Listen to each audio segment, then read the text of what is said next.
ibigay natin sa kanyang pinakalas na patuloy. Dahil umagang ito sapagkat nararapat ang Panginoon na ibigay ang pinaka-the best sa Kanya. Amen. Hallelujah. Panginoon, muli sa umagang ito, nagpapasalamat kami, Panginoon. Una sa lahat sa iyong presensya, Panginoon, na tunay na nagbibigay sa amin, Panginoon, ng tunay na kagalakan ng pagsamba. Ang dahilan kung bakit po kami nandito ay dahil sa presensya mo, Panginoon. Ang dahilan kung bakit kami nandito, Panginoon, ay nais po namin magpalakasan sa bawat isa, Panginoon. Ang dahilan ng lahat, Panginoon, kung bakit kami nagkakatipon sa umagang ito ay dahil sa dakila mong pangalan, dahil sa mga pangako mo, Panginoon, na kailanman ay hindi nagbabago. Kaya Lord, sa umagang ito, bago po namin tanggapin ang iyong mensahe na inilaan mo sa bawat isa sa amin, Panginoon, Lord, saliksikin mo ang bawat puso ng bawat isa sa amin, Panginoon. Alam mo kung ano yung laman ng puso namin. Alam mo kung ano yung laman ng isip namin. Lord, alam mo, Panginoon, kung saan kami nang hihina. At Lord, nais po namin, Panginoon, magpasaliksik sa umagang ito. Nais po namin maranasan ang presensya mo, Panginoon, sa umagang ito. Patawarin mo kami sa lahat ng aming pagkukulang. Patawarin mo kami, Panginoon, sa mga gawa, Panginoon, na sinasadya namin, sa mga hindi namin sinasadya, Panginoon, na nagdulot sa inyo, Panginoon, ng yes, God, nagdulot sa inyong puso, Panginoon, ng kalungkutan, Panginoon. Pero Lord, sabi mo, Panginoon, mahal mo ang bawat isa sa amin, Panginoon. Sinabi mo, Panginoon, na mas mahalaga kami, Panginoon, kaysa anumang bagay na nagawa namin, Panginoon. Interesado ka, Panginoon, sa bawat kaluluwa namin, Panginoon. Kaya Lord, sa umagang ito, nagpapakumbaba kami, nagpapasalamat kami dahil patuloy na tinuturuan mo ang bawat isa sa amin. Kaya Lord, tulungan mo kami na maihanda ang aming puso. Tulungan mo kami, Panginoon, na maihanda ang aming kaisipan, Panginoon. Lord, na matanggap namin ng walang pag-iimbot ang bawat salita mo. Matanggap namin, Panginoon, ang tunay na mensahe mula sa iyong salita. Salamat po, God. Ito ang aming panalangin sa pangalan ni Jesus. Amen. Hallelujah. Praise God.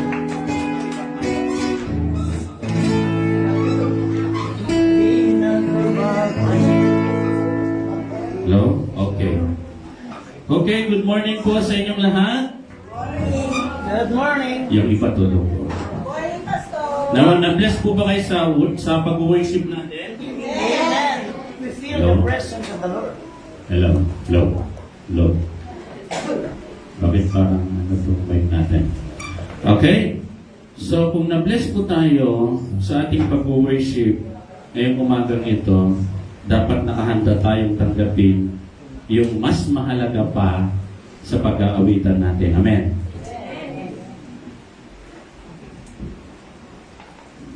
Hello? Lakas, parang nasa heaven ako. Ipahina mo ng kaunti. Okay. Sige po. So, ang daming bago. Oh, wow, ang daming mga kabataan. Praise the Lord. Palapakan natin si Lord. Wow. Si Lord ang nagdadala ng mga anak niya upang sumamba sa Kanya. Amen. Wow, nakakatuwa dahil karamihan sa numero natin ngayong umagang ito ay mga kabataan na katulad ko. Hello? Amen. Eh? Okay? So sige po, ang ating tema ngayong buwan na ito ay prayer. Tama po? Parehas po tayo doon sa Gentry. Ang tema po ay patungkol sa panalangin. Marami na po ba kayo natutunan patungkol sa panalangin? Bakit tutulog tayo? Marami na po ba kayo natutunan patungkol sa panalangin? Ayan. So dahil mahalaga po ang panalangin na matutunan natin kasi ang kultura o ng nakaugalian natin ay basta na lang tayo nananalangin. Tama? Basta na lang binibigkas ng labi natin. Mahalaga na yung panalangin, mga kapatid, na natututunan natin ay may kinalaman sa kalooban ng Diyos at hindi yung kalooban natin na nananalangin. Malinaw? Mahalaga po na maintindihan po natin na hindi pala basta-basta nananalangin. Hindi pala basta-basta minememorize yung panalangin. Kailangan ang pinaka-sentro ng panalangin natin ay walang iba kundi ang kalooban ng Diyos kung saan tayo lumalapit sa Kanya. Para pagdating sa dulo, hindi tayo magiging sawi. Kasi nag-i-expect tayo sa panalangin natin na hindi naman pala yun yung kalooban ng Panginoon. So mahalaga na i-align natin yung panalangin natin sa salita ng Panginoon. Kaya ang ating pag-uusapan ngayon mga kapatid ay mula sa aklat ng 1 Samuel chapter 1 verses 1 to 20. Okay, 1 Samuel chapter 1 verses 1 to 20. So lahat po tayo magpapasa, malakas na malakas, at kailangan habang binabasa natin, ninanamnam ng puso natin. Are you ready? Okay, so magbasa po tayo. 1, 2, 3, go! Sabay-sabay po tayo ulit po. Okay, sabay-sabay po tayo malakas. Okay? Dahan-dahan na malakas. Kasi kailangan na uunawaan natin yung binabasa natin. Okay, 1, 2, 3, go! Sa Matayim Sophie, Isang bayan sa kabuluran ng Efraim, ay may nakatirang lalaki na nagngangalang siya'y anak ni Jeroham at ako ni Elihu, na mula sa bayan at mula sa angkan ni Su at Efraim. Amen. Dalawa sa asawa ni Elkanah, si Hana at Penina. May mga anak si Penina, ngunit si Hana ay wala. Next. Taon-taon pumunta sa Elkanah sa Shilo upang sumamba at mag-alay ng mga handog kay Yahweh na makapangyarihan sa lahat. Naglilingkod doon bilang mga pari ni Yahweh ang mga anak ni Eli na sina Hofni at Pinehas. Tuwing maghandog si Elkanah, binibigyan niya ng isang bahagi si Penina at mga anak nito. Ngunit mga nakataming bahagi ang ibinibigyan niya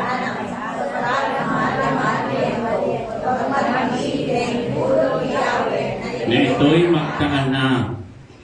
Si Ana ay palagi kinukutsa ni Penina dahil hindi niloob ni Yahweh na magkaroon siya ng anak. Ito ay ginawa ni Penina taon-taon tuwing pupunta sila sa bahay ni Yahweh. Labis naman itong dinaramdam ni Ana kaya't napapaiyak siya at hindi ang bigat noon.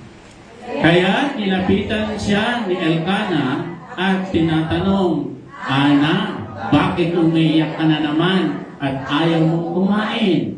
Bakit ka nalulungkot? Hindi pa ba ako higit kaysa 10 anak na lalaki para sa'yo? Wow!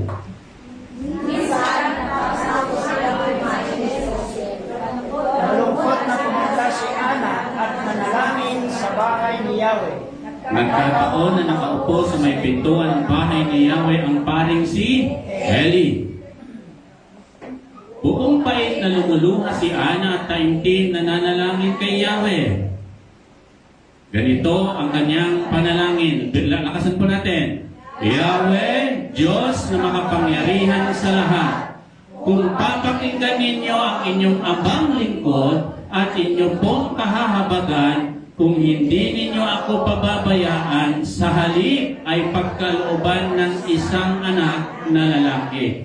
Ihahandog ko siya sa inyo at habang buhay na siya'y nakalaan sa inyo, hindi ko ipapaputol ang kanyang wow!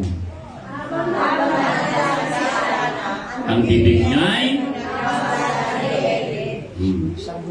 gumagalaw ang kanyang labi, ngunit hindi naririnig ang kanyang tinig sapagkat siya'y nananalangin lamang sa sarili. Dahil dito, inakala na siya'y... Okay.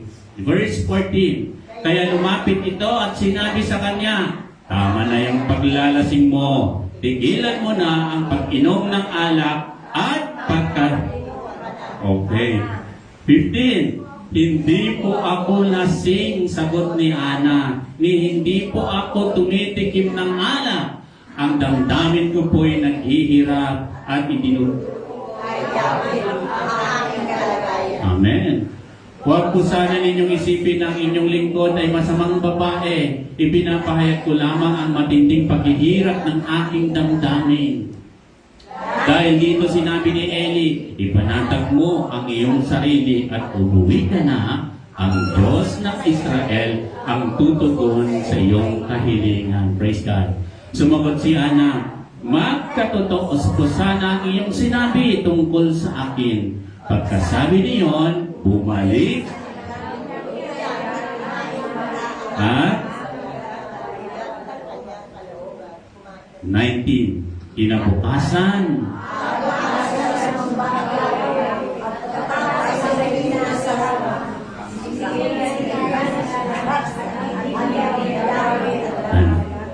last verse.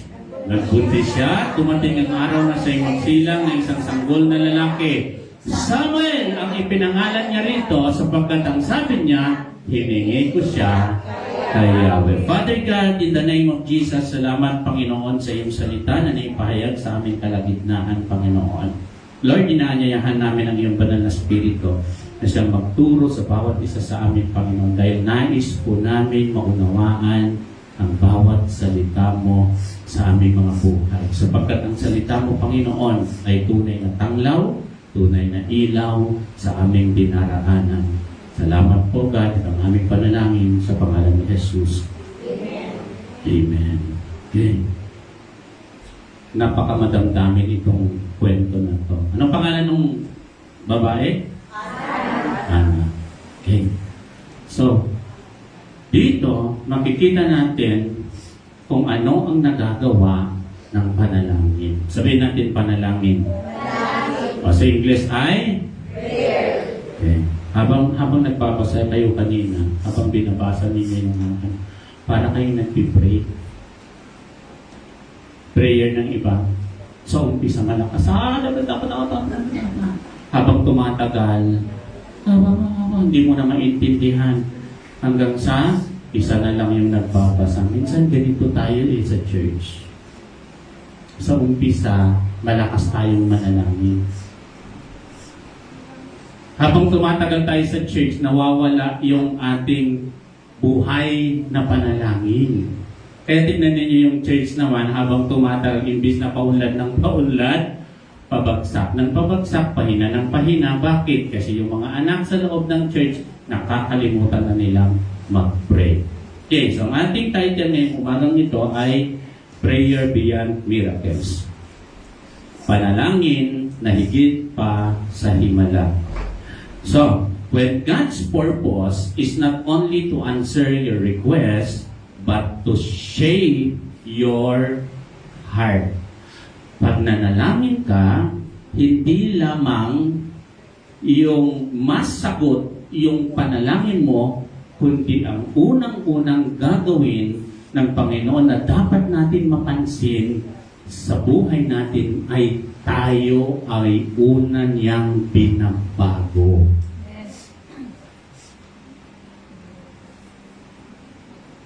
Ang 1 Samuel, mga kapatid, ay naganap sa panahon ng spiritual na kaguluhan ng Israel, kung saan bihira ang tunay na pagsunod sa Diyos.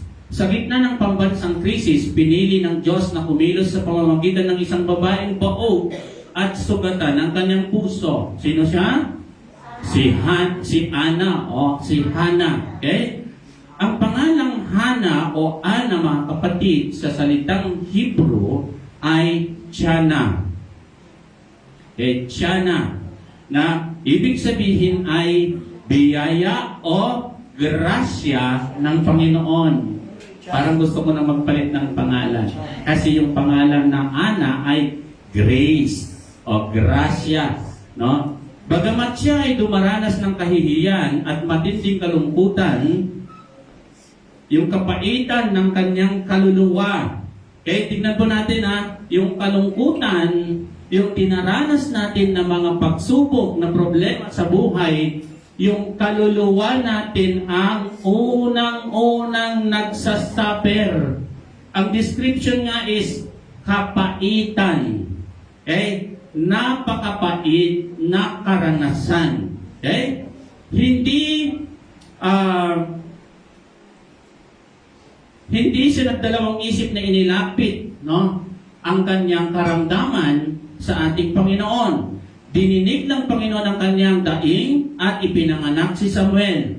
Sa salitang Hebrew, ang Samuel ay Shemuel. Okay? Na ibig sabihin ay narinig ng Diyos ang panalangin ni Ana. So ang kanyang kapanganakan ay hindi lamang sagot sa isang panalangin, kundi simula, pakinggan natin ito, simula ng pagpapanumbalik ng Diyos sa Israel.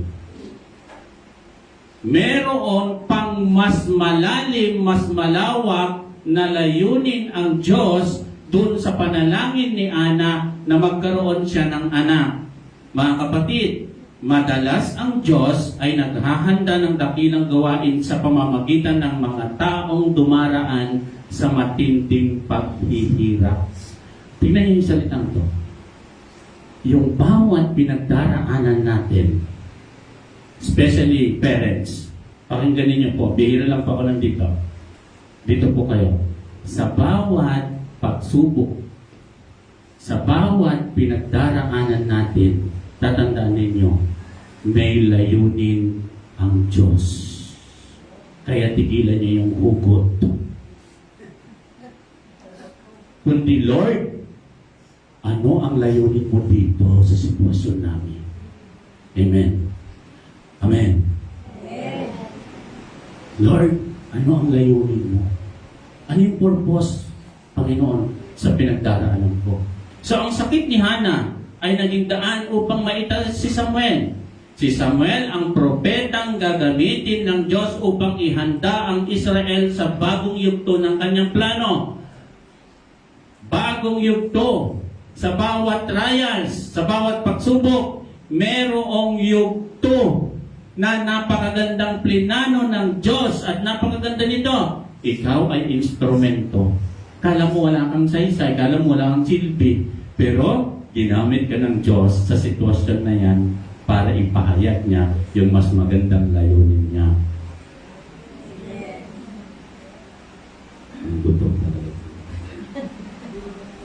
Si Samuel ay propetang ginamit ng Diyos upang ihanda ang mas magandang yugto ng kanyang plano. Ang ipinagkatiwala ni Ana sa Diyos ay naging pagpapala hindi lamang sa kanyang pamilya, kundi sa buong Israel.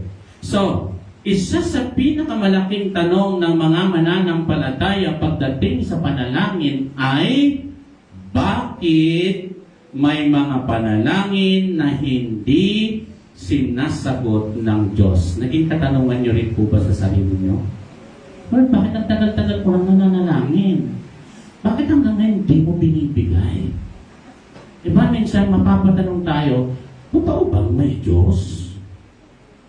Diba? Yan po yung kadalasan na tanong ng mga mananampalataya. Take note of the word. Mananampalataya. Bakit parang bingi, parang bulak ang Diyos sa panalangin natin?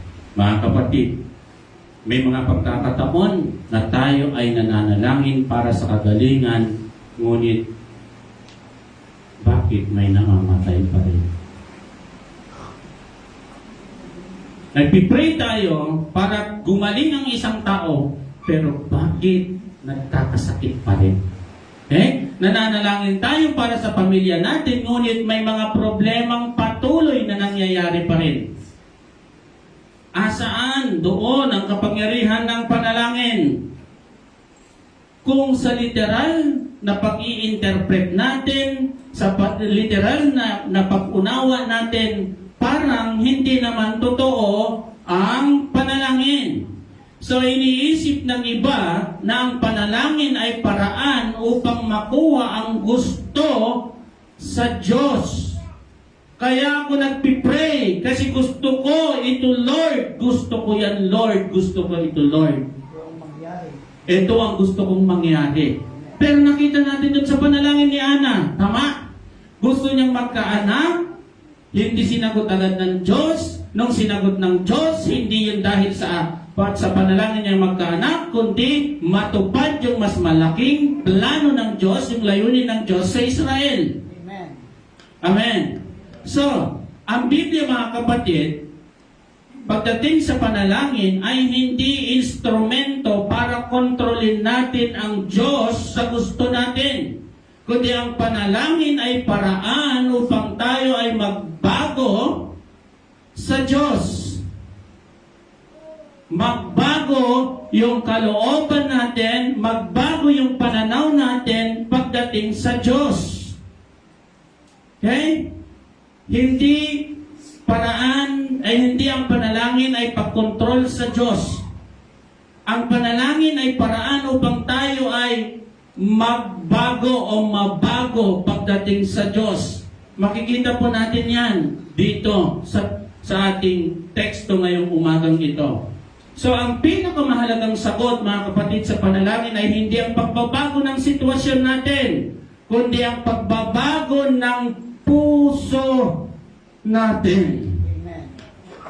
Let's go. Di ba, ang tinitignan natin agad yung resulta ng panalangin natin, pero hindi mismo yung sitwasyon natin.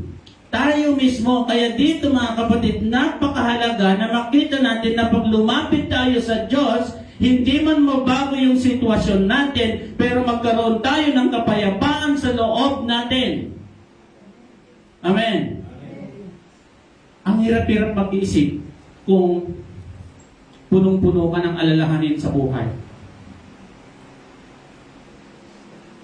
Kanina kagabi pa lang pagdating ko sa bahay, may nangyari doon sa kabilang church natin. Hindi ako makapag-concentrate. Binabagabag ako. Pero, sabi ko, Lord, not my will, but your will be done. Ang hirap. Gusto mong maayos lahat yung sitwasyon, pero wala tayong kapangyarihan dahil limitado po yung ating kakayahan. So ngayong umagang ito mga kapatid, meron po tayong 5 pag-uusapan patungkol sa kahalagahan ng panalangin. Are you ready? O, pakisabi mga kapatid sa iyong katabi, huwag mo akong disturbuhin. Limang pala lang, 5 oras. 5 oras. O, pakisabi sa katabi, huwag mo akong disturbuhin. Mag-concentrate ako.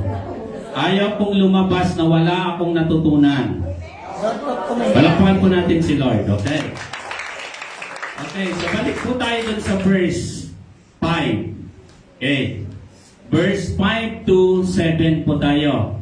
So number 1, mga kapatid, ang panalangin ay nagsisimula sa pagkilala sa ating kawalan ng kakayahan. Ano ibig sabihin nun? Bakit ka man nananalangin kung kaya mo naman pala lahat? Tama? So ibig sabihin, nananalangin ka dahil hindi mo kaya. Hindi mo alam.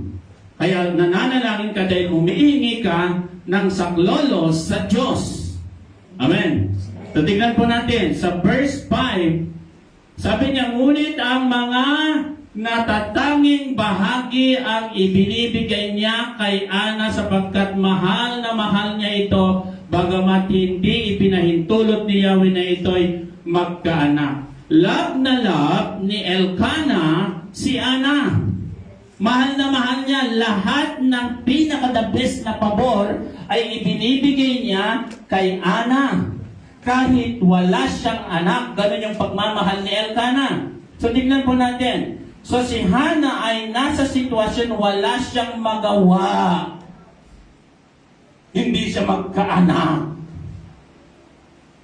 Hindi kayang baguhin ng pera ng kanyang kalagayan kasi ibinibigay ni Elkanah ang the best kay Ana. So yung mga the best na bagay, hindi kayang baguhin yung sitwasyon ni Ana na magkakaanak siya. Ano pa? Hindi kayang ayusin ng kanyang asawa ang kanyang problema. So ibig sabihin yung pagmamahal ni Elkanah, wala pa rin kapangyarihan para baguhin yung sitwasyon. Ano ba? hindi kayang alisin ng lipunan ang kanyang kahihiyan. Kasi nung panahon nila, no? Pag hindi ka nagkaanak, pagbaog ka, kahihiyan ka ng bayan. Kaya palaging tinukot siya nung isang asawa ni Elkanah, si Ana, dahil sa tradisyon ng mga Hudyo, pag hindi ka nagkaanak, kahihiyan ka. Nakakahiya. Sitwasyon ninyo, no? Ano natin sa sitwasyon natin. Pag ganito yung sitwasyon natin, ibabato sa iyo kung saan yung sakit mo. Saan ka mahina? Ibabato. Di ba madalas ganyan yung tao? Sa pagkakamali mo, dyan kanila tutustahin. Sa mali mo, dyan kanila tutustahin. Ganyan ang tao, mga kapatid. Okay? So makikita natin mga kapatid, sa dulo ng kanyang kakayahan, natagpuan niya ang pangangailangan niya sa Diyos. Sabihin natin natagpuan. Tingnan ninyo, dahil walang magawa ang mga bagay ng mga tao sa paligid niya, nagpunta siya sa Panginoon, lumapit siya sa Panginoon. Ang masakit kasi mga kapatid, nagiging last option natin si Lord.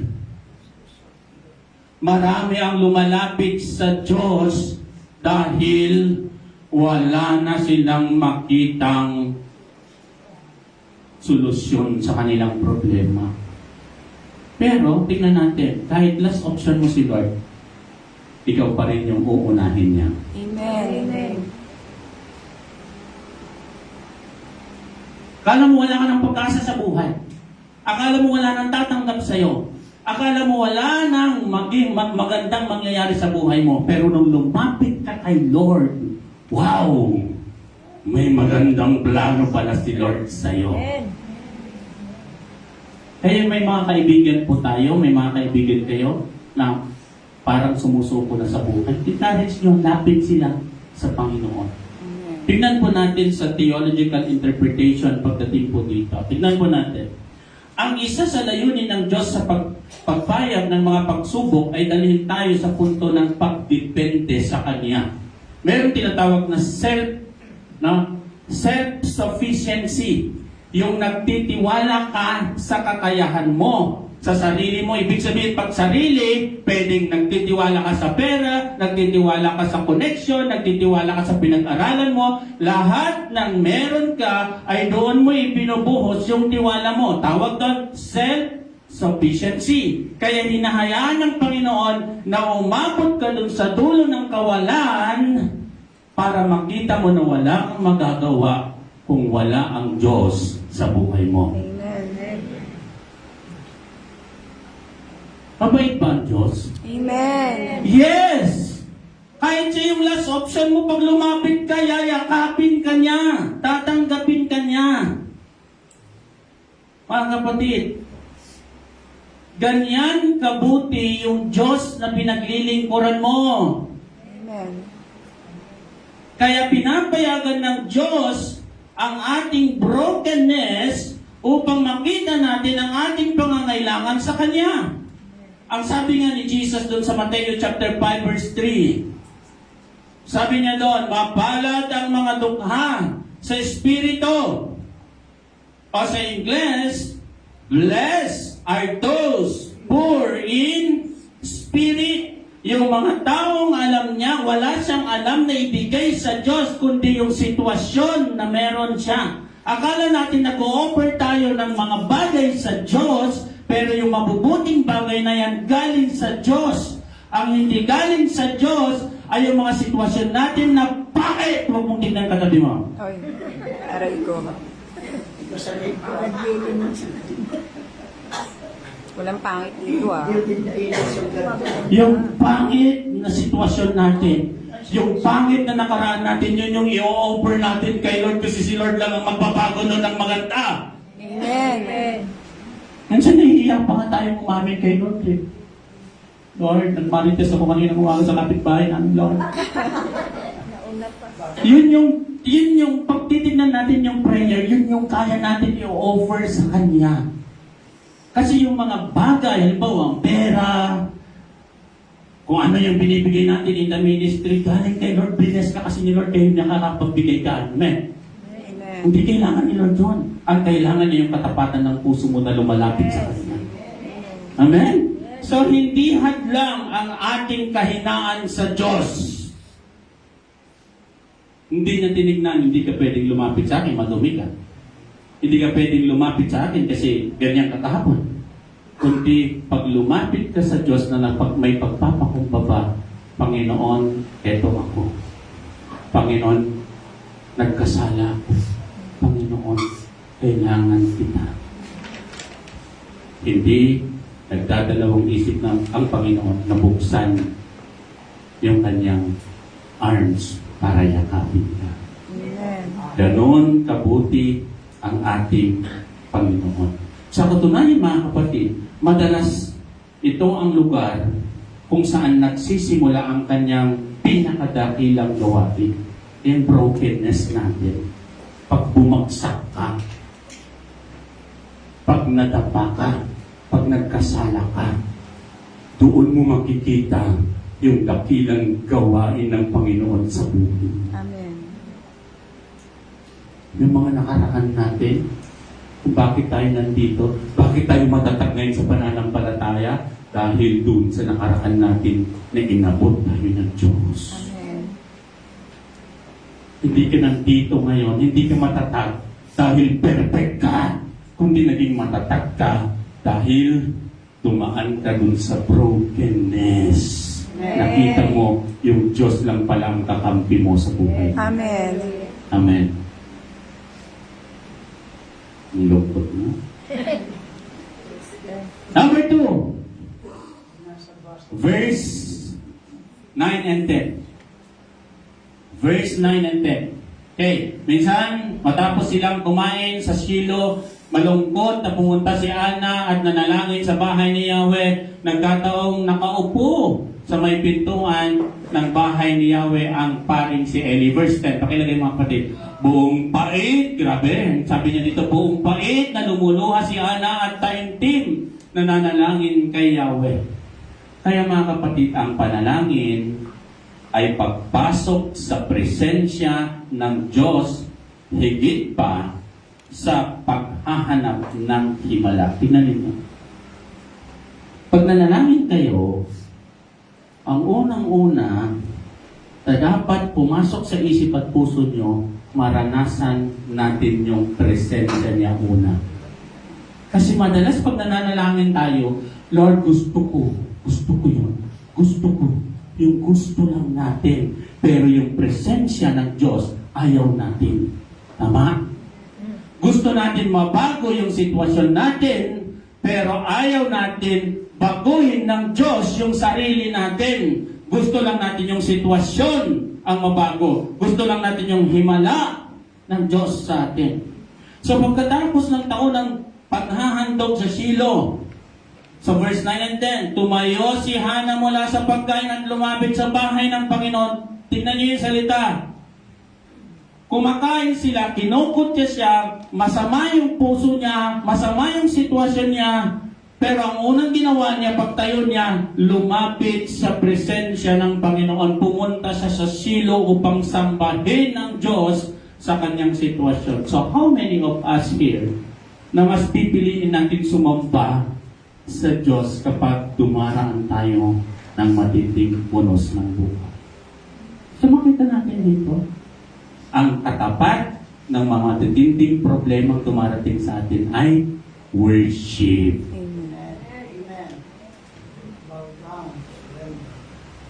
Worship. Makain, tapos pinagsasabihan. Worship. Ito yung ginawa ni Ana. Huh? So makikita natin mga kapatid sa talatang ito, ang lalim ng kanyang kalungkutan dahil sa kanyang pagiging bao at sa patuloy na pangungutya ni Penina. So sa halip na magreklamo o mawalan ng pag-asa, dinala ni Hana o Ana ang kanyang sakit sa Diyos sa pamamagitan ng taimtim na panalangin. Siya ay may mapait na kalooban, tumatangis ng labis, ngunit sa gitna ng kanyang pagdurusa, pinili niyang lumapit kay Yahweh. Marami ang hindi nagsisimba dahil sa sama ng loob. Dahil ayaw nila yung nangyari, ayaw nila yung pag-uugali ng churchmate nila, hindi na sila nagsisimba. Dahil ayaw nila yung preaching ni pastor, ayaw na nilang magsimba. Dahil, dami dahilan. Pero ang punto dito is, lumalapit ka ba sa presensya ng Panginoon? Alam niyo, every Sunday, napaka-blessed ang Sunday. Ito yung tinatawag na special day. Bakit? Kasi ang hirap-hirap magpuri pag mag-isa ka. Pero pagka ganito na fellowship natin, lumalakas ka, mas marami yung natututunan. Amen? Natututo kayo dito sa mga batang ito. Amen? Yung kakulitan, ano ba yung mga nakikita nyo sa kanila, natututo kayo doon. Ano yung natututunan nyo? Matuto kayong magpasensya. Hello? Ano ba? Matututunan nyo silang mahaling higit. Okay? Matututunan ninyong unawain yung sitwasyon nila. Kasi hindi nyo alam yung background ng mga bata. Ngayon, natututo na kayong mag-aral. Bakit kayo nagkakaganito itong si Moy? Ang pogi. Ang bait-bait. Wow! Ang galing-galing. Kita rin kasi pogi daw yung tatay.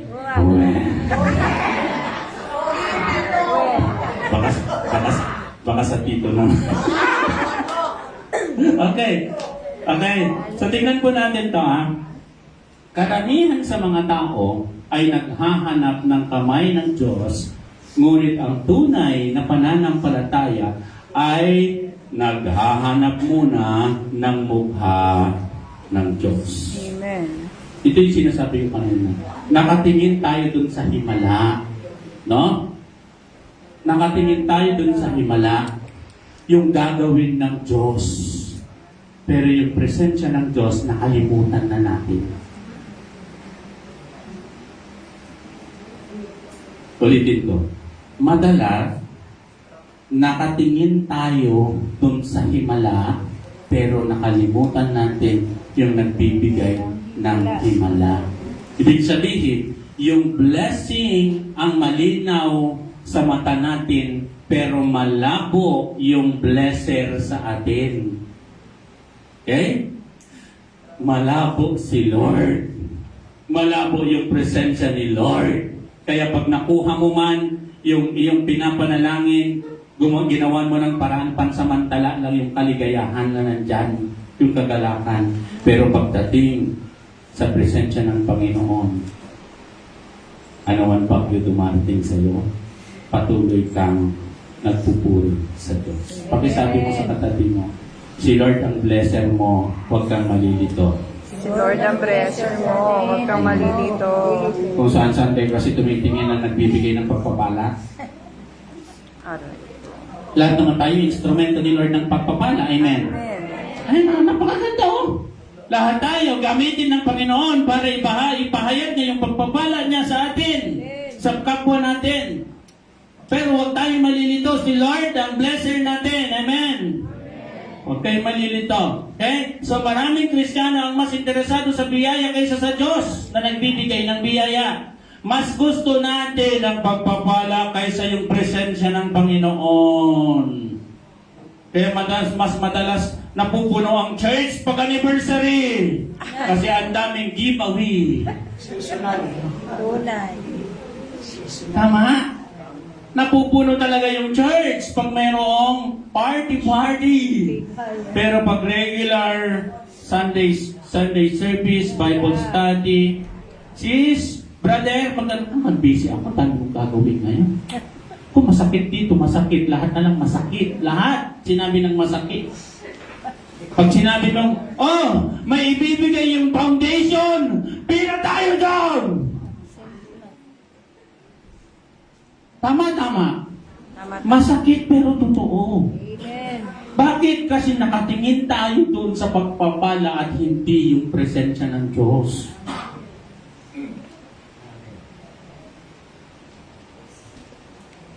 Tingnan po natin sa lumang tipan. Okay. Sa lumang tipan, mga kapatid, ang tabernakulo ay simbolo ng presensya ng Diyos. Ang paglapit ni Ana sa bahay ng Diyos ay larawan ng mas malalim na katotohanan. Ano yung katotohanan, mga kapatid? Na ang tao ay nilikha upang magkaroon ng relasyon sa Diyos. Bakit tayo nananalangin? Dahil meron tayong relasyon sa Diyos. Kasi hindi ka naman pwedeng manalangin, hindi mo pwedeng sabihin sa Diyos, hindi ka pwedeng magtiwala sa Diyos kung hindi malinaw yung relasyon mo sa Diyos. So ang panalangin ay relasyon sa Diyos. Ano ba? Ang panalangin ay hindi transaksyon. Lord, maglilingkod ako pero i-bless mo ako. Lord, maglilingkod ako sa iyo pero ibigay mo ito. Ito. Ano yung bangko? Sa bangko nga, minsan nade-deny ka pa sa loan, di ba? Hindi tayo pwedeng mag-bargain sa Panginoon. Kasi kahit anong nagawa mong pagkakasala, pag sinabi ni Lord, i-bless ka niya, i-bless ka niya. Amen. Amen. Ganun si Lord. Hindi siya transaksyon, mga kapatid. Hindi ito na, Panginoon, bibigyan kita nito kung bibigyan mo ako nito. Ang panalangin ay pakikipag-isa sa Diyos, mga kapatid. Sabi po ng awit 27 verse 4, isang bagay lang, sabi ni David, ang hinihingi ko, Panginoon. Ano daw yon? Yung presensya mo. Wow! Sabi ni David, sabi niya, Lord, isang bagay lang ang hinihiling ko sa iyo. Hindi niya sinabi, mga kapatid, na tagumpay, Lord, bigyan mo ako ng tagumpay.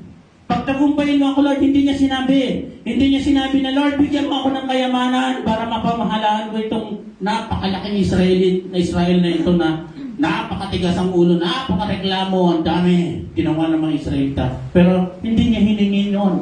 Hindi niya hiningi ng kahit anong bagay. Ang tanging hiningi niya dito sa awit, sabi niya, Lord, yung presensya mo. Kasi pag may presensya ka ng Panginoon, malinaw yung direction mo. Amen. Malinaw yung direction mo. Ano? Bakit kayo nandito sa church?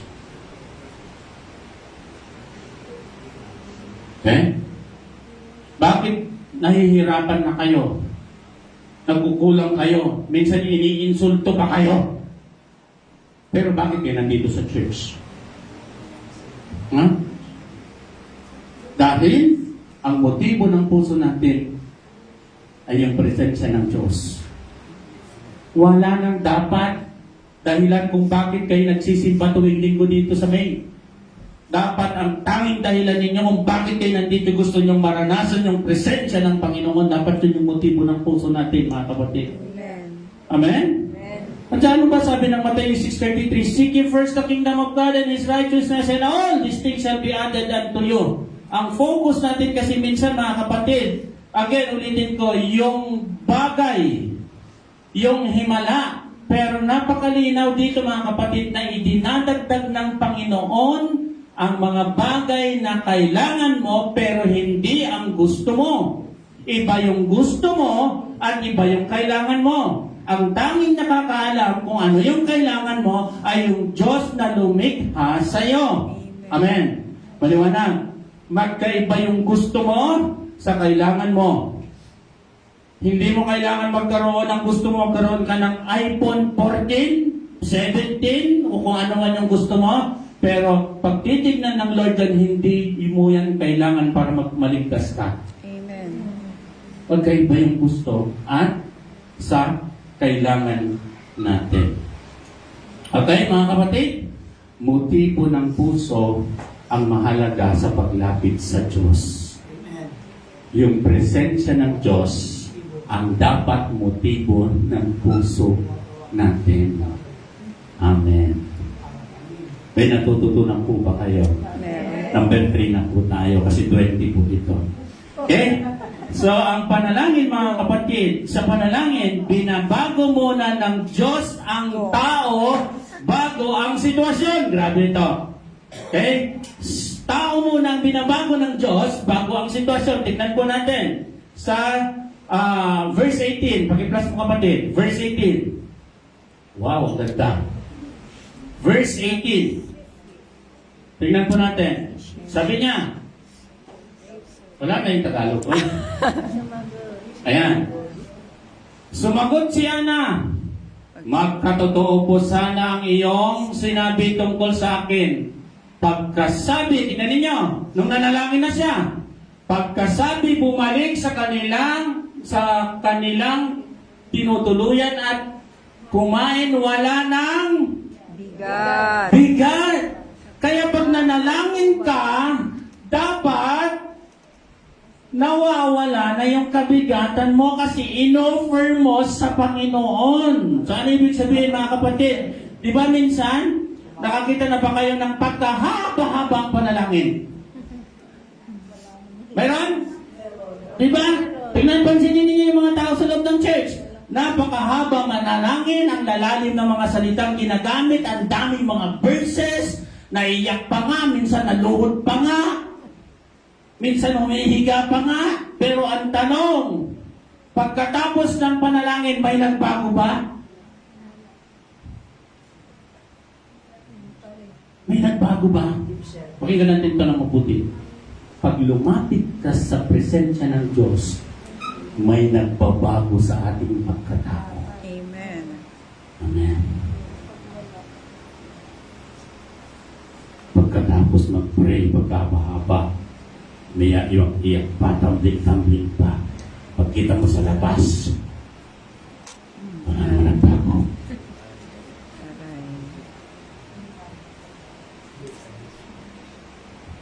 Ano to, transformer?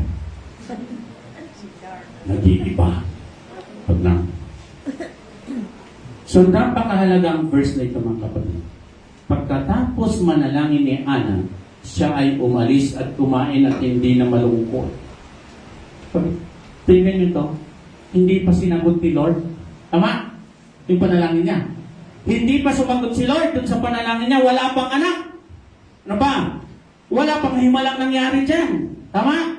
At higit sa lahat, walang sinabi si Lord sa kanya na sagot. Pero ang mapapansin natin dito mga kapatid, ay bumalik si Ana na mayroong kapayapaan sa loob. So, una, babaguhin ka muna ng Diyos. Amen. Una, babaguhin ka muna ng Diyos. Bago niya ibigay yung panalangin mo. Okay? Binago niya muna ang kanyang puso. Alam niya naman, yung ating senior pastor dito, pag nag-preach palaging may puso. Banggit niya dito, puso. Bible study, puso. Saan siya magpunta? Puso. Yung nakikinig, nguso. Nguso. Nguso. Sabi niya, ang tanging puhunan ko sa ministry ang aking puso. Sabi naman nakikinig, praise God. Nguso. Uy.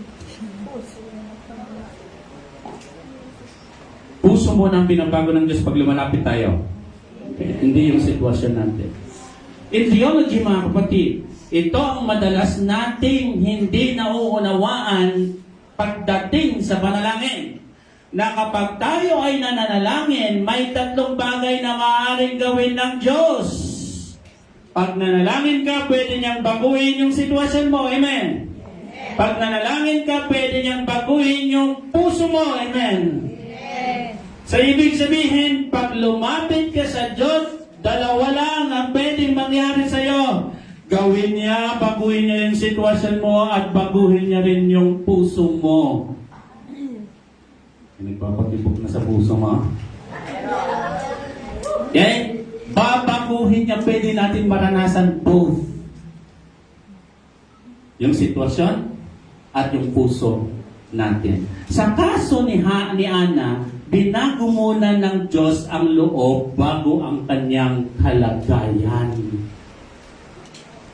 Sino dito ang ito isa sa mga sikreto. Ngayon ko lang sasabihin sa inyo. Kasi madalas ko rin po itong nararanasan sa buhay ko. Tanggapin mo muna. Ano yung sitwasyon ng ang daming indinayay. Kumusta ka? Praise God! Napakaputi ng Panginoon. Oh, hallelujah! Yung totoo, kumusta ka? Ang natin nararamdaman ko.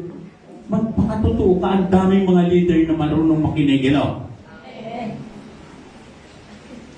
Magpakatotoo muna. Tanggapin mo muna natin yung sitwasyon natin. Ito yung realidad na meron ako. Ito yung isusuko ko sa Diyos.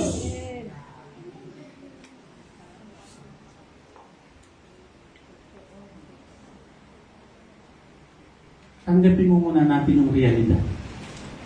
Aminin muna natin yung totoong sitwasyon natin sa Diyos. Okay? Aminin muna natin. Tignan po natin. Si Apostol Pablo, kilala niyo po? Okay? Si Apostol Pablo, 3 beses siyang nanalangin na alisin ang kanyang thorn in the flesh. Walang binanggit yung na specific na sakit sa flesh ni Pablo. Pero thorn in the flesh. Sabi niya, ito yung umahadlang sa akin, Lord, tanggalin mo kasi hindi ako nakakapaglingkod sa iyo ng mabuti kasi meron pong umahadlang.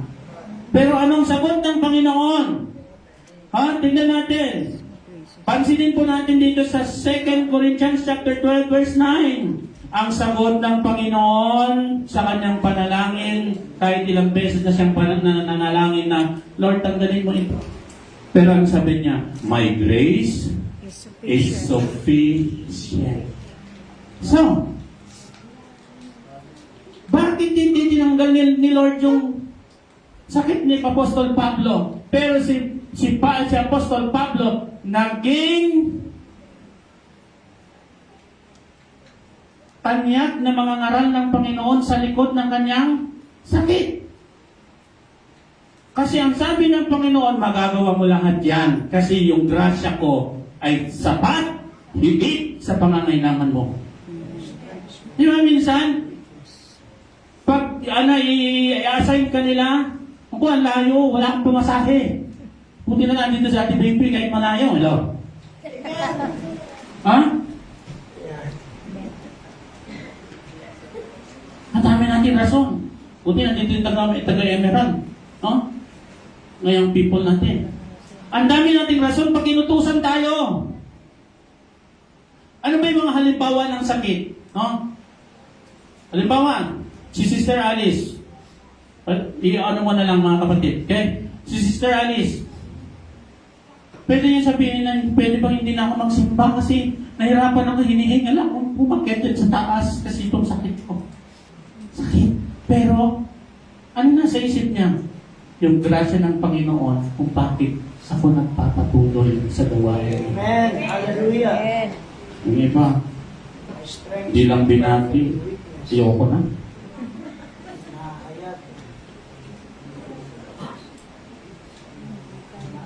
Palinaw po ito. My grace is sufficient for you. Minsan ang sagot ng Diyos, mga kapatid, pakinggan nyo ay hindi pagbabago ng sitwasyon, kundi sapat na biyaya. Okay? Ang harapin, upang harapin natin ang bawat sitwasyon. Kaya nga presensya ang una sa lahat. Amen? Amen? Paliwanag po? Yung presensya ng Panginoon ay sapat na upang tayo ay magtagumpay sa anuman laban ng buhay. Amen. Palakpakan natin si Lord. Tapos na po ako. Hallelujah. Tapos na po ako sa number 3. So meron pa po tayong dalawa. Okay? Number 4 po. Ang Diyos ay hindi lamang sumasagot sa panalangin. Pakinggan nyo. Ang Diyos ay hindi lamang sumasagot sa panalangin. Tinutupad niya ang kanyang mas malaking plano. Katulad nung ginawa niya kay Ana. Sa verse 20, yun na. Okay. Nagbuntis siya at dumating ang araw na siya ay magsilang ng isang sanggol na lalaki. Samuel ang pangalan niya rito, sapagkat sinabi niya, hiningi ko siya kay Yahweh. Ang gusto lang naman ni Ana ay magkaroon siya ng anak. Bakit? Kasi kinukot siya. Gusto niyang patunayan na magkakaroon din siya ng anak, bibigyan siya ng anak, which is ginawa ng Panginoon, pero hindi niya alam na nung binigay ng Diyos si Samuel sa kanya, ay may mas malalim na layunin ng Diyos. Pakinggan nito. Sa bawat answered prayer ninyo, yung trabahuan nyo ng tagal na panahon bago sinagot ng Diyos, prepare niya lang tayo. Dahil pag binigay niya yun, meron pang mas malaking layunin ng Diyos at ikaw yung instrumento noon. Hallelujah! Hallelujah! Instrumento tayo ng Panginoon katulad ng ginawa niya kay Hana. Okay? Akala ni Hana, ang kanyang panalangin ay tungkol lamang sa pagkakaroon ng anak. Ngunit ang Diyos ay mas may malalim na layunin. Ang batang Samuel, yung naging anak niya, ay naging propeta. Hindi lang siya basta propeta, kundi naging dakilang propeta at naging huling hukom itong si Samuel. At ang naging role niya, siya yung nagpahid ng oil kay Saul bago naging hari at kay David. Kaya siya naging dakilang propeta ng ating Panginoon. So in theological interpretation, mga kapatid, may pagkakaiba ang layunin ng Diyos at layunin ng tao. Tayo ay nakatingin sa kasalukuyan, ang Diyos nakatingin siya sa kasaysayan. Kung ano lang kasi yung naabot ng pagtingin natin, nandoon lang. Pero ang Diyos nakikita niya yung nakaraan, kasalukuyan, at yung hinaharap natin. So tayong mga tao, meron lang limitasyon yung kakayahan natin. Halimbawa po, hindi nyo alam kung ano nangyayari dyan sa labas, tama? Kasi yung paningin natin hanggang pader lang. Tama? Pero ang Diyos, alam niya kung anong nangyayari dyan sa labas, maging sa bahay ninyo, alam ng Diyos kung ano ang nangyayari.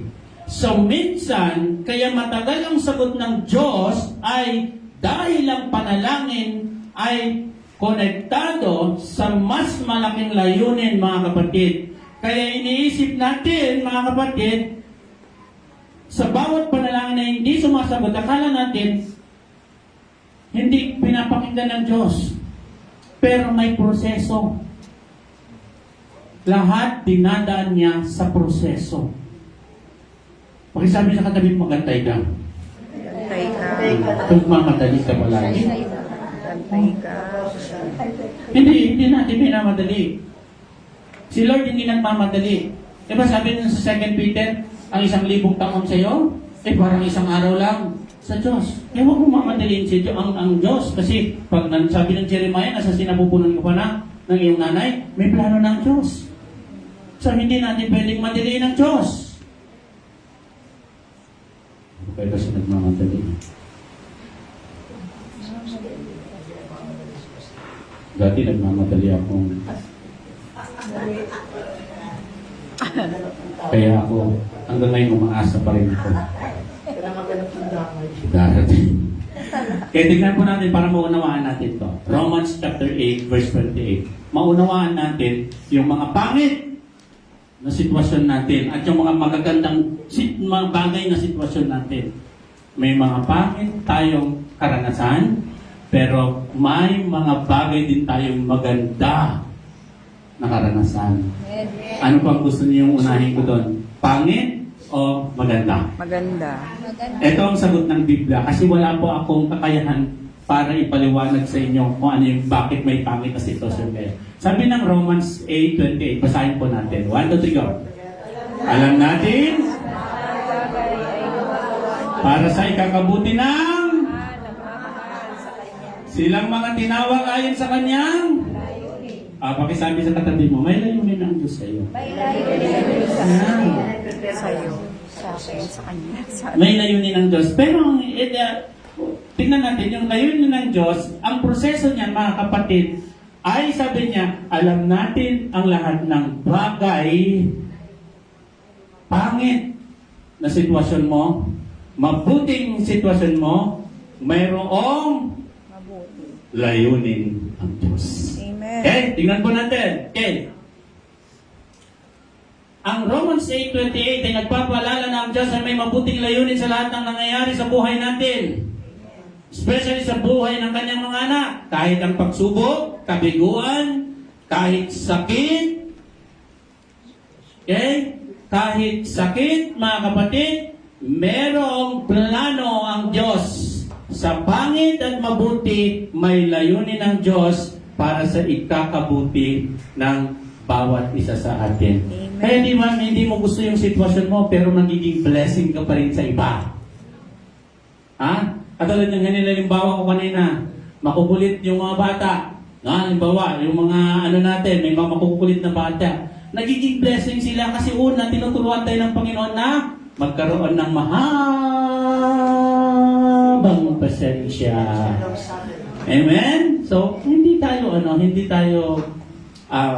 hindi tayo mawawalan kundi madadagdagan tayo kasi sa bawat sitwasyon natin, tinuturuan tayo ng Panginoon.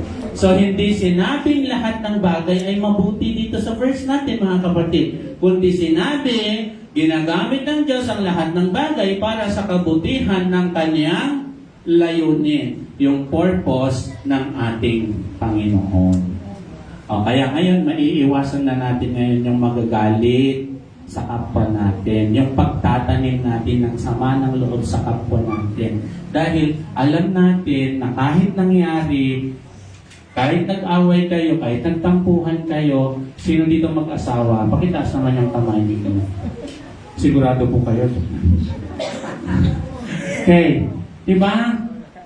Habang tumatagal yung pagsasama ng mag-asawa, so sa umpisa, diba, sobrang sweet, ama. Parang hindi maghiwalay yung kamay. Tapos ang tawag, babes. Ano pang tawag nila? Di, da, do, na? Yan yung mga tawagan. Ano pa? No? Kung bago-bago pa kayo, ano yung kanta niya? Kunin mo na ang lahat sa akin. Huwag lang ang aking mahal. Nung nasa gitna na kayo, ano sasabihin niyo? Kunin mo, O Diyos. Nagbago. No? Pero ang may Diyos sa gitna ng kanilang relationship bilang mag-asawa. Habang tumatagal, tumatatag. Amen. Kasi alam natin na yung mga pagkukulang ng bawat isa sa atin ay paraan pa rin ng Diyos para gawin yung layunin niya sa bawat isa sa atin. Amen. Congratulations sa mga naidalang asawa dito sa Bulwagan. Palampakan natin ang Panginoon sa buhay niya. Okay? Sa susunod, sa mga hindi pa nadadala yung kanilang mga partner sa buhay, dalhin nyo sila para mas lalong tatatag ang relationship ninyo sa pamilya. Amen. Amen. Dito kumpleto kayo. Sila, nanay ni Inchik nandito. Kumpleto po ba yung mga anak nyo? Kulang ng isang hanapin nyo. Panglima po tayo. Patapos na po ako. Okay. Matapos na po ako. Ang pinakamataas na niya ng panalangin, mga kapatid, ay hindi bigyan mo ako, kundi maganap nawa ang iyong kalooban. Pakinggan niyo ito.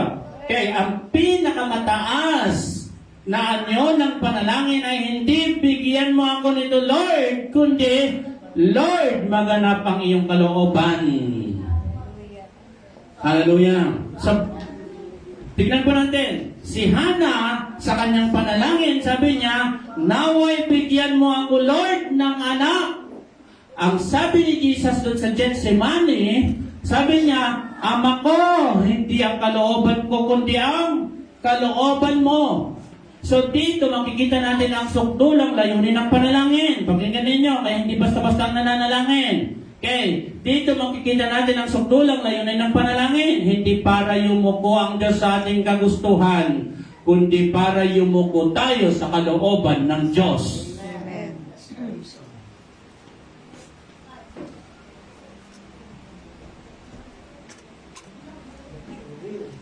So, para balansin natin, para balanse itong preaching natin to, tingnan po natin sa pananaw ng theology. Kaya tingnan po natin. May mga nagtuturo, kapag sapat ang pananampalataya mo, makukuha mo lahat ng gusto mo. Eh, paano pala, halimbawa, lahat tayo nandito. Lahat tayo may pananampalataya tayo. Pero yung isa lang ang pinagbigyan ni Lord. So, ibig sabihin, mas maganda yung pananampalataya niya kaysa sa iyo. So, ibig sabihin, selective si Lord. Tingnan ito. Hindi ito ang itinuturo ng Biblia, mga kapatid. Hindi ganyan ang pagtuturo ng Biblia. Na kapag mas mabait ka, mas may pananampalataya ka, yung mas pinagpapala. Tingnan po natin ang Biblia. Kung ganon, mga kapatid, bakit hindi gumaling si Apostol Pablo pagdating sa pananampalataya? Hindi ng pananampalataya niya yun, tama? Sa Apostol Pablo, ba't tinalis ni Lord yung kanyang thorn of flesh? Diba? Ano pa? Si Esteban, nung pinatay siya. Tama? Sino pa? Bakit nakulong si Pedro? Kung pagdating sa pananampalataya palang basehan para kumilos ang Diyos sa iyo, bakit itong mga lingkod ng Panginoon ay pinakita yung tunay, totoo, matapang na paglilingkod sa Diyos, bakit sila nakaranas? So, ang tunay na pananampalataya, mga kapatid, ay hindi nasusukat sa dami ng natanggap. Amen. Yung grand prayer, yung granted na prayer, hindi dun ang sukatan. Amen. Mabait si Lord kasi, meron na naman ako nito, meron na naman ako nito, meron na naman ako nito. Hindi po yun ang sukatan. Okay? So, tatandaan po natin, mga kapatid, sa ating pagtatapos, sa kwento ni Ana, mga kapatid, ay nagtuturo ng isang mas dakilang katotohanan. Ano itong katotohanan ito? May isa pang taong umiyak para sa presensya ng Diyos. Sino yun? Ang ating Panginoon. Siya yung umiyak para sa iyo.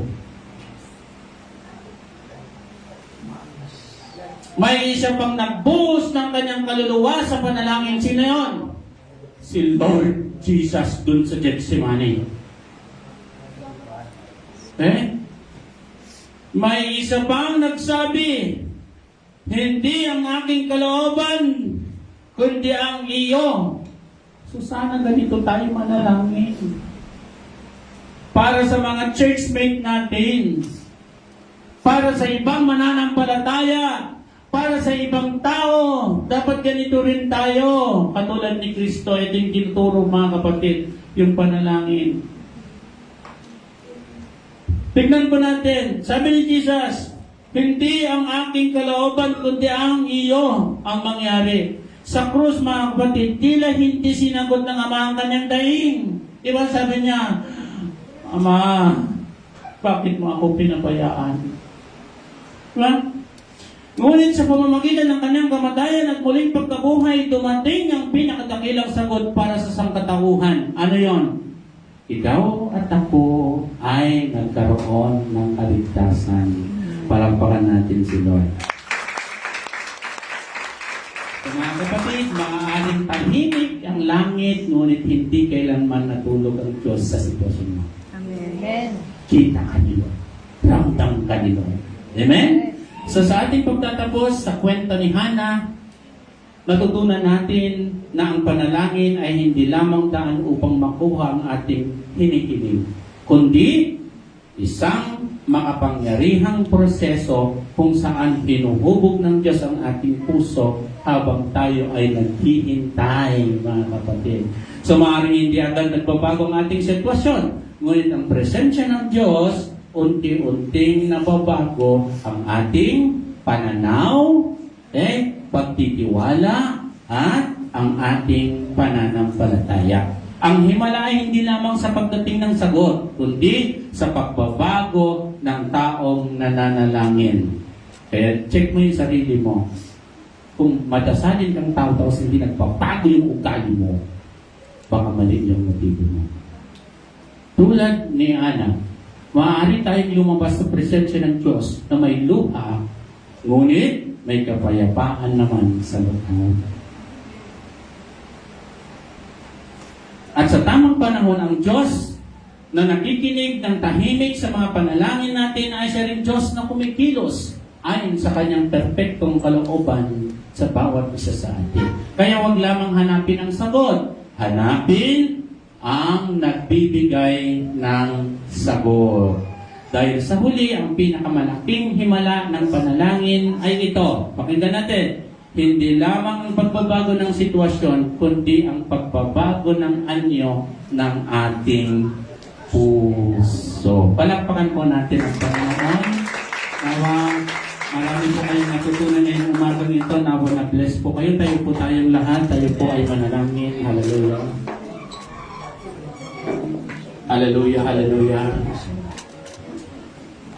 So mga kapatid, kung meron man kayong mga sitwasyon sa mga sandaling ito, hindi ko po kayo kilala. Hindi ko alam yung totoong pinagdaraanan ninyo. Hindi ko alam yung totoong sitwasyon ninyo. No? Pwedeng nahihiya tayong ibahagi, no? I-share kung ano yung mga karanasan natin. So, ito yung pagkakataon na ibahagi natin sa Diyos. Isuko natin sa Diyos. Dahil pag tayo sumuko sa Diyos, pag tayo lumapit sa Diyos, yung dalawang punto ngayong umagang ito, babaguhin niya yung sitwasyon natin, pero uunahin ang baguhin yung puso natin. Hallelujah, Panginoon, salamat po, God, sa umagang ito. Salamat sa presensya mo, salamat sa salita mo, Panginoon. Lord, tunay, Panginoon, na ang dami naming hindi nalalaman patungkol sa iyo, Panginoon. Ang dami namin, Panginoon, kakulangan pagdating sa panalangin, Panginoon.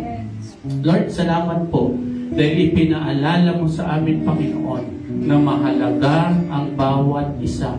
Mahalaga ang bawat membro ng iyong sambahayan dito sa Word of Life, Panginoon. Salamat po, God. Lord, sa umagang ito, salamat dahil pinapakinggan mo pala ang aming panalangin, Panginoon. Salamat, Panginoon, dahil mahalaga pala ang panalangin namin, Panginoon. Nakikinig ka, tinitignan mo ang bawat detalye ng bawat binibigkas ng aming mga labi, Panginoon. Pero Lord, salamat din, Panginoon, dahil ipinaalala mo sa amin, Panginoon, na meron kang dakilang layunin sa bawat sitwasyon namin, Panginoon. Lord, salamat po, dahil mula sa araw na ito, Lord, yung mga hindi magagandang karanasan ng bawat isa sa amin habang naglilingkod kami, Panginoon, Lord, ginawa mo ng instrumento upang mas lalo po kaming lalaro, mas lalo po kaming lalalim, Panginoon, sa aming pananampalataya, Panginoon. Salamat po, God, dahil yung mga experiences namin, Panginoon, na hindi magaganda, Panginoon, Lord, naging daan, Panginoon, upang kami ay mas lalong tumibay sa aming pananampalataya. At higit sa lahat, Panginoon, yung mga hindi magagandang sitwasyon, ginawa mong instrumento ng katatagan para sa ibang tao, Panginoon. Kaya Lord, tunay nga po, Diyos, na hindi po namin kayang i-underestimate, Panginoon, ang kapangyarihan mo. Lord, nakulang kami sa pangunawa sa bawat sitwasyon, Panginoon. Pero Lord, ang malinaw ngayong umagang ito, Panginoon, yung layunin mo sa bawat buhay ng mga kapatid namin dito sa loob ng mundo. Panalangin ko, Panginoon, especially, O God, our senior pastor, Panginoon. Lord, tunay, Panginoon, na ang kanyang sinabi sa kanyang bibig, Panginoon, ang puso niya, ang tanging niyang puhunan sa paglilingkod niya sa iyo. Hindi man perfecto, hindi man, Panginoon, natutuwa ang iba, hindi man, Panginoon, na-appreciate ng iba, pero Lord, nakita mo, Panginoon, ng layunin, Panginoon, ng kanyang buhay, Panginoon, sa kanyang paglilingkod, O God. Kaya Lord, ang panalangin namin, Panginoon, bilang mga kasamahan niya, Panginoon, sa paglilingkod, Lord, patatagin mo siya, Panginoon. Lord, napalinawin mo pa, Panginoon, yung layunin, Panginoon, yung direksyon ng kanyang pamumuno, Panginoon, dito sa simbahan na ito, Panginoon. Salamat po, God, maging sa mga pastors, Panginoon. Lord, salamat po, God, dahil ikaw lang ang nakakakita, Panginoon, sa bawat sitwasyon. Sa panahon na dumaraan, Panginoon, ng kawalan, sa panahon, Panginoon, na nahuhusgahan, sa panahon, Panginoon, na hindi nire-respeto, Panginoon, ang mga lingkod mo. Lord, malinaw, Panginoon, na meron ka pa rin mahalagang layunin sa sitwasyon, Panginoon. Dalangin ko, Panginoon, sa bawat mga kabataan na ririto, O God.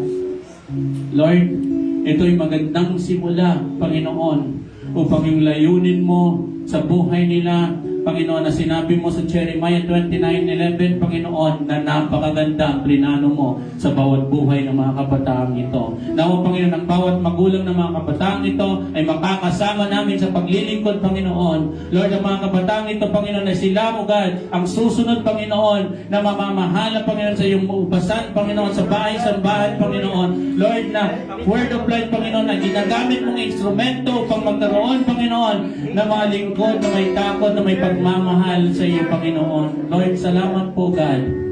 Salamat po, God, maging sa mga magulang na naririto, Panginoon. Lord, salamat po sa buhay nila. Salamat po, Panginoon.